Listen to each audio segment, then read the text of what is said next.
Le feu d'artifice sur sa pète. 4 juillet 2024. Lors d'une fête de quartier à Somerville, en Caroline du Sud, Alan Ray McGrew, 41 ans, arpentait une rue résidentielle fermée à la circulation, vêtu d'un costume d'oncle Sam rouge, blanc et bleu. Il avait bu, riait avec les voisins et chauffé l'ambiance pour la prochaine salve de feux d'artifice, tandis que les enfants agitaient des cierges magiques et que la musique résonnait depuis des enceintes portables. Tardant la soirée, Alan a saisi un gros feu d'artifice de type mortier, le genre qui est censé être posé dans un tube stable au sol. Au lieu de faire cela, il l'a levé vers sa tête et a plaisanté en disant qu'il allait faire le spectacle.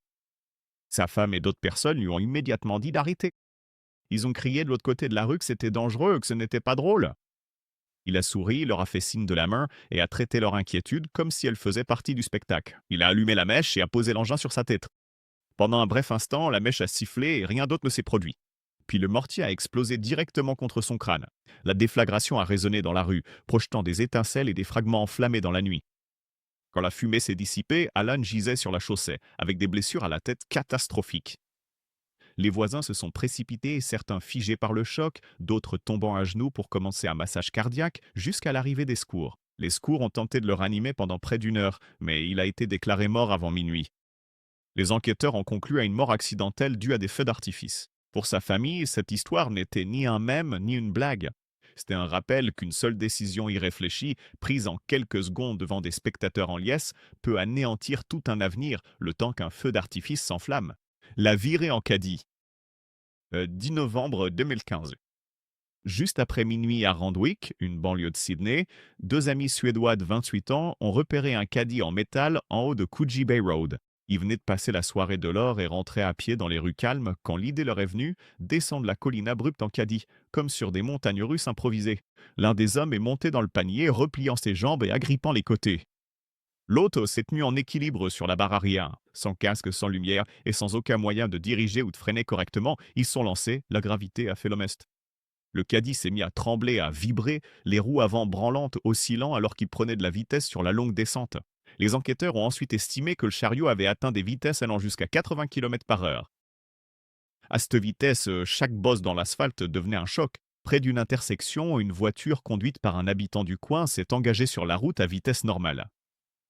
Dans l'obscurité et à cet angle, le conducteur n'a eu presque aucun temps pour comprendre ce qui se passait avant que le caddie ne percute son véhicule. L'impact a catapulté l'homme qui se trouvait à l'intérieur du chariot sur plusieurs mètres dans les airs. Il a heurté la route avec une force fatale. Son ami a été projeté de l'arrière et a atterri au milieu de la rue, grièvement blessé. Les habitants se sont précipités dehors en pyjama, découvrant une scène de métal tordu, une voiture à l'arrêt et deux hommes au sol. Malgré les tentatives de premiers secours et l'intervention rapide des secours, l'un des Suédois est décédé sur place. Une cascade qui n'avait pris que quelques secondes à commencer s'est terminée en une phrase dans chaque reportage. Un caddie n'est pas un jouet à la vitesse d'une autoroute. Le plongeon dans la piscine sur le toit. Le 26 avril 1992.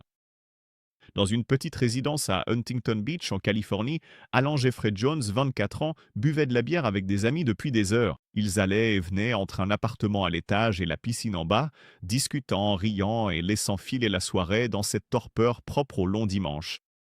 Au fil de la nuit, Alan s'est mis à regarder la ligne du toit au-dessus de l'eau.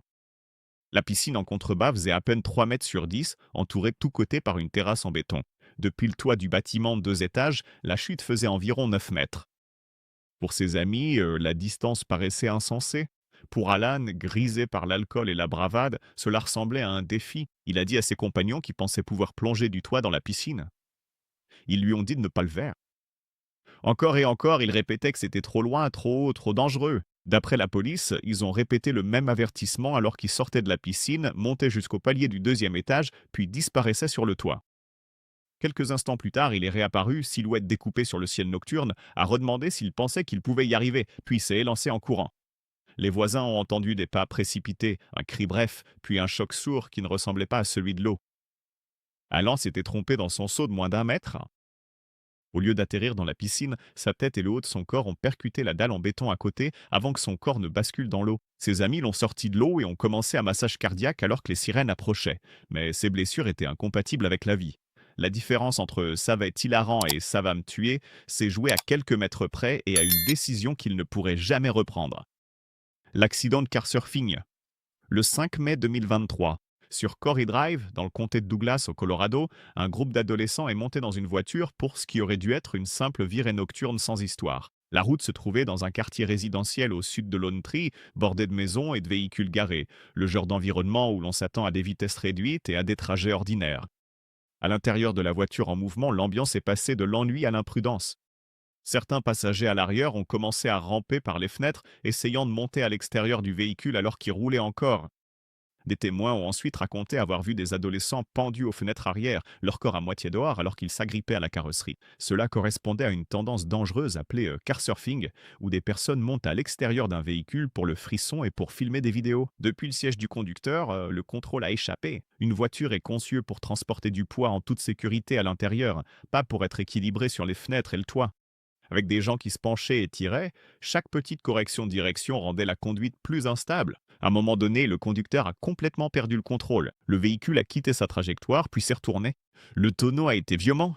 La tôle s'est froissée, les vitres ont volé en éclats et les adolescents qui étaient à moitié à l'extérieur se sont soudain retrouvés exposés à toute la violence de l'accident. Lorsque la voiture s'est immobilisée, la rue habituellement calme était jonchée de débris et d'effets personnels. Les voisins sont sortis en courant pour découvrir des adolescents blessés au sol et un véhicule enchevêtré sur le côté. Un garçon de 16 ans qui faisait du kartsurfing a été grièvement blessé et est décédé plus tard à l'hôpital. Le conducteur adolescent a finalement été inculpé d'homicide involontaire avec un véhicule.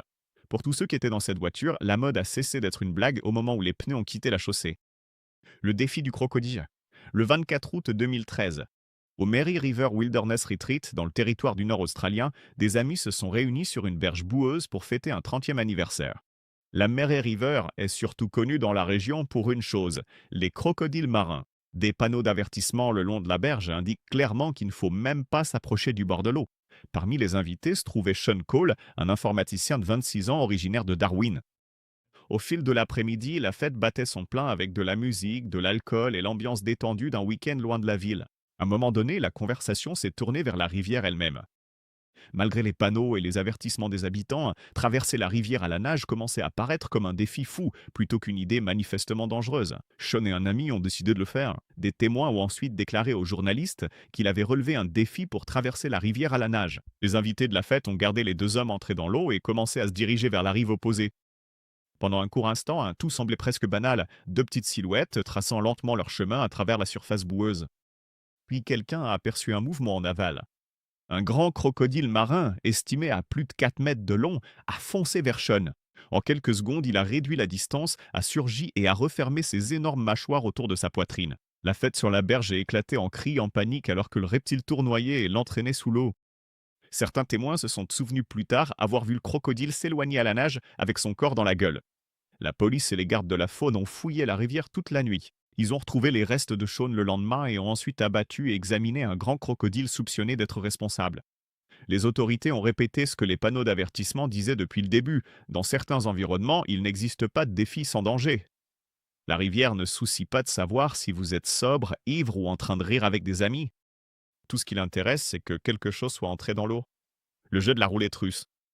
Le 1er décembre 2014, dans une maison modeste près de Columbus, dans l'Ohio, Rashon McRae, 18 ans, était assis à la table de la cuisine avec des amis. C'était le genre de soirée où les gens allaient et venaient entre les pièces, faisaient défiler leur téléphone et parlaient de choses sans importance. Quelque part dans la maison, il y avait un revolver. Finalement, il s'est retrouvé sur la table devant lui. Rashon a pris l'arme, a ouvert le barillet et s'est mis à le faire tourner. L'idée, c'était la roulette russe, un jeu qui a été idéalisé dans les films, mais qui, dans la réalité, est d'une brutalité simple. On charge une seule cartouche, on fait tourner le barillet, on le referme, on appuie le canon contre sa propre tête ou son corps et on appuie sur la détente. La seule question, c'est de savoir si la balle réelle se trouve sous le chien. D'après les rapports de police cités plus tard dans la presse locale, Rashon a demandé à un ami s'il voulait jouer. L'ami a dit non et a quitté la cuisine, apparemment en espérant qu'en partant, la blague s'arrêterait là. Quelques instants plus tard, il a entendu un seul coup de feu. Quand il est revenu dans la pièce, Rashon était affalé et en sang, le revolver posé à proximité. Les secours sont arrivés en urgence sur les lieux mais n'ont pas pu le sauver. Les enquêteurs ont conclu que la mort était due à la roulette russe et non à un meurtre intentionnel. Il n'y avait pas de grandes histoires, juste un jeune de 18 ans qui a pris une arme chargée pour un jouet et un jeu mortel dont les chances sont toujours contre celui qui appuie sur la détente. Dans ce cas, la phrase «ça ne m'arrivera pas» s'est révélée être l'hypothèse la plus dangereuse de toutes. Le jeu du casse-conquérir l'art. Le 17 août 2025. Dans un lotissement tranquille près de Houston au Texas, deux anciens militaires ont transformé un salon en décor pour l'un des moments, tiens, ma bière, les plus inexplicables de ces dernières années. Sean O'Donnell, 37 ans, et Aaron Proud, 34 ans, un ancien Royal Marine du Royaume-Uni, avaient accès à un fusil et à une paire de casques en Kevlar. Ils avaient aussi bu de l'alcool. D'après les enquêteurs et le shérif local, les deux hommes ont inventé un jeu. L'un tenait un casque contre sa tête pendant que l'autre, placé à une certaine distance, tirait dessus avec le fusil. Ensuite, ils échangeaient les rôles. Le plan reposait sur le fait que les casques arrêteraient les balles à chaque fois, comme si un équipement balistique pouvait transformer des tirs réels en un tour de fête. À un moment donné, ce fut le tour à Harvey. Il tenait le casque près de sa tête pendant que son ami visait et appuyait sur la gâchette. Cette fois, la protection n'a pas suffi. Que ce soit à cause de la distance, de l'angle ou simplement de la physique, la balle a provoqué une blessure à la tête dévastatrice. L'appel d'urgence initial évoquait un possible suicide, mais en y regardant de plus près, les enquêteurs ont découvert une histoire encore plus troublante. Aaron a été transporté d'urgence à l'hôpital, mais est décédé de ses blessures. Les enquêteurs ont reconstitué les détails du jeu du casque grâce aux preuves et aux témoignages des témoins. Sean O'Donnell a été arrêté inculpé de meurtre. Le shérif du comté a ensuite résumé l'affaire en une seule phrase, largement relayée en ligne. Il était difficile de croire que deux soi-disant amis puissent se tirer dessus à tour de rôle à l'intérieur d'une maison. Pour tous ceux qui ont lu l'histoire par la suite, il ne s'agissait pas tant d'humour noir que de la façon dont la confiance, l'alcool et les armes à feu peuvent se transformer en une sorte de roulette russe dont personne ne sera indemne.